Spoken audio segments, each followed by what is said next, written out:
What's up guys, it's Drifts and Lifts here. Alright, so today's episode we got a pretty exciting one for you. As you can see, we are at Post Haste Performance here in my hometown of Chilliwack, BC. So shout out to Post Haste, they are the sponsors of this video. Dan is the guy who tunes all my cars. I'm always super happy with it. He always does a great job. So we got it on the dyno again. We got a couple new upgrades done to the car. If you guys remember the competition video, we actually blew up the turbo. So what the issue was we had too much oil going into the turbo. I was supposed to run a bigger drain. I was running a -10 drain. What we did, I got the turbo rebuilt by our friends at Total Turbo Services, another one of our sponsors for this video. So he rebuilt my whole set HE351. I'll show you guys in a sec here. And he put a billet wheel in it. So a little bit different. The turbo's gonna behave a little differently than last time.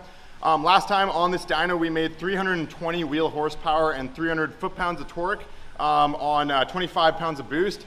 That's on an E30 ethanol mixture. So we're gonna be doing the same ethanol mixture, hopefully make a little bit more power. I told Dan to be conservative with the timing last time so we could save the transmission. But this time we're gonna go all out because we have a BMW ZF transmission on its way pretty soon here. So let's just check out the engine bay real quick. So, you know, I always say this if you guys are new to the channel. The setup on the car is a stock B230 FT motor from a 1990. Pulled it out of my roommate's car that he crashed into a wall at the Agassi event. So it's got a K-cam in it, which is a camshaft from like an earlier 240 Volvo from the early 80s. It's a lot more aggressive than the factory cams that came in this car. And we got a whole set HE341 turbo. So that's built by Total Turbo Services. So another shout out to them. The links to our sponsors of today, Post Haste as well as Total Turbo Services, the links to their websites are in the description of this video. So if you guys want turbo upgrade stuff, hit up Total Turbo Services. Any tuning, you know, anything performance oriented, come here to Post Haste Performance. So yeah, this turbo is off a 03 Cummins truck. So it's pretty big, honestly. It's a little bit leggy on the setup, but it's kind of fun, you know, a little bit of leg never hurt anybody, right? So yeah, I think it's gonna be good. I got an oil restrictor in the turbo this time, so I drilled it out to a fairly big size oil restrictor. We're hoping that this is gonna solve our oil drain, oil pressure issue. So I could have put a bigger drain if I wanted to, but then I would have had to order another fitting for the block because I'm using the Yoshi Fab fitting that presses into the block. So we're hoping this is gonna work. I'm pretty confident it will because it's restricting the oil quite a bit since last time. So yeah, another thing to mention guys, it's also a little bit colder out this time. Last time we tuned the car was about 30 degrees Celsius. This time it's around 20 degrees. So maybe a little bit more power there. We are pretty injector limited at this point. So these are 650cc Siemens Deca injectors. So with the ethanol mixture, we're pretty much topped out on the injector side of things right now. So you know, if we can make the same 320 wheel horsepower as last time, and a little bit more torque this time, maybe 320, 330, I would be pretty happy. So we'll let Dan work his magic and you know, we'll check it out. And then after, we will pull up the graphs and kind of, you know, see how it went. Hope you guys like the video.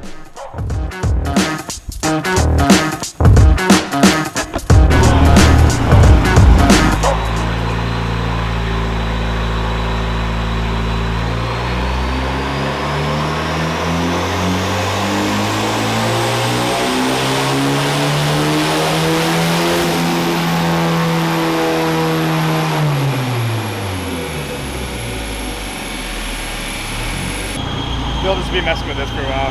Sure. Because then we're gonna go on the ethanol mixture and then the car will actually make power, so. Yeah. All right, so the first part of the tune, guys, Dan's gonna be he's gonna be tuning on pump gas only, and then we're gonna go to the ethanol mixture after. So he's gonna tune it really conservative on the pump gas because I don't really plan on ripping on the car on pump gas. So once we put the ethanol, we'll start going up in the boost.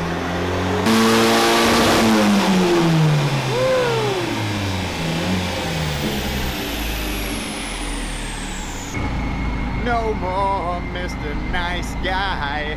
No more Mr. C. How much boost were you running? Last time it was 26. Last time it was 25 on pump. Yeah. 25 pounds of boost. Boost. 25 pounds of Volvo gravy. Yeah. Maybe set a little differently. Like the preload might be a little, because the tunnel was locked in, it kind of had to change the preload a bit.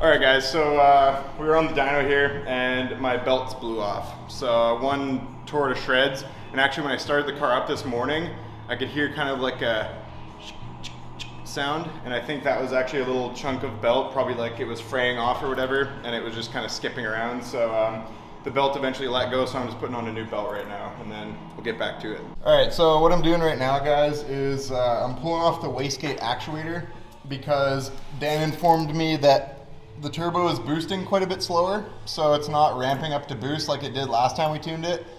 I'm checking the preload on the wastegate actuator because what I'm thinking might be happening is it's kind of cracking the wastegate open before we actually get to our boost that we want to be at, so it might be causing it to spool a little bit slower. So I'm going to crank up the preload on it and hopefully that fixes the issue. If not, we're going to be looking probably into like a boost leak somewhere, which is kind of a pain because you're supposed to have everything all good on your car before a dyno session, but yeah, so let's see if we can get this going.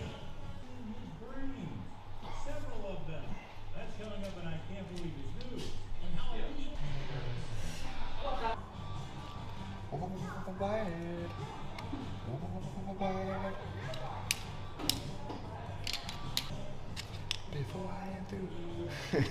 Okay, so I got this wastegate actuator. It's from a Garrett T3 turbo off a stock Volvo turbo, and I had to extend it. So I think this was actually one of these, and I chopped it to use it as like a rod coupler. And so I got a bunch of stuff going on here, and I'm basically just trying to thread this whole unit to shorten this rod so that we have to preload it more to put it on the wastegate rod on the turbo. So it's going to give us more preload and hopefully hold it closed a little harder. Let's see your finished product. Okay, there's my, it's got a bit of a bend in it. It looks like it's banana wastegate actuator.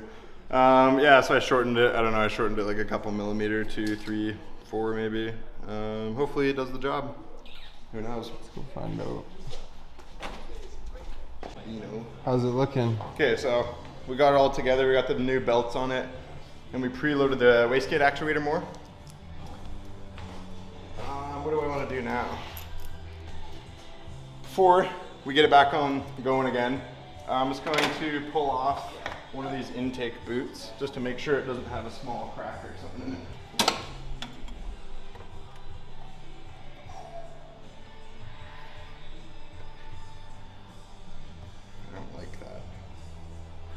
Oh, oh damn too.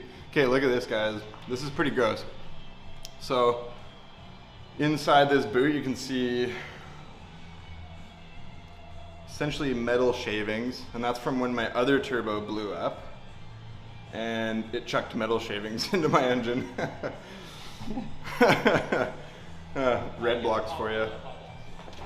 Pabla's Curry House. Shout out to Pabla's Curry House. This is like, it's the only curry house I go to. It's pretty legit. All right, so unfortunately my cameraman Blaine had to go deal with some stuff. So I'm gonna film the rest of this video on my GoPro. So where we're at right now, I just got the new actuator setting on. I just put the new belts on, and it seems to be spooling quicker this time. So I think we got it back to where it was. Now we're just kind of running it up in the boost, and we're gonna go until more or less the injectors kind of max out. So we're gonna be making some good power this time for sure.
All right, guys, so that is a wrap up of the tune.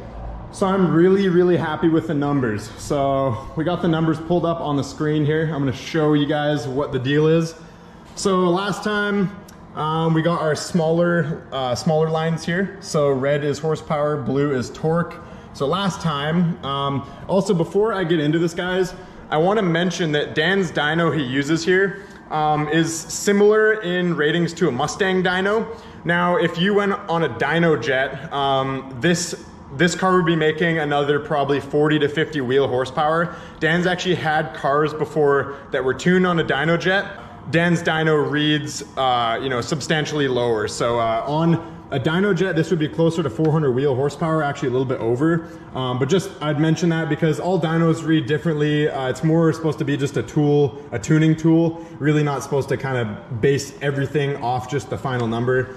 But we can compare this to last time, and I got some sweet numbers, guys. So last time is the small line, so we made 320 wheel horsepower at a 6,000 RPM, and we made 297 foot-pounds, you know, kind of same stuff. It made the peak torque all the way from 45, maintained it all the way to 55.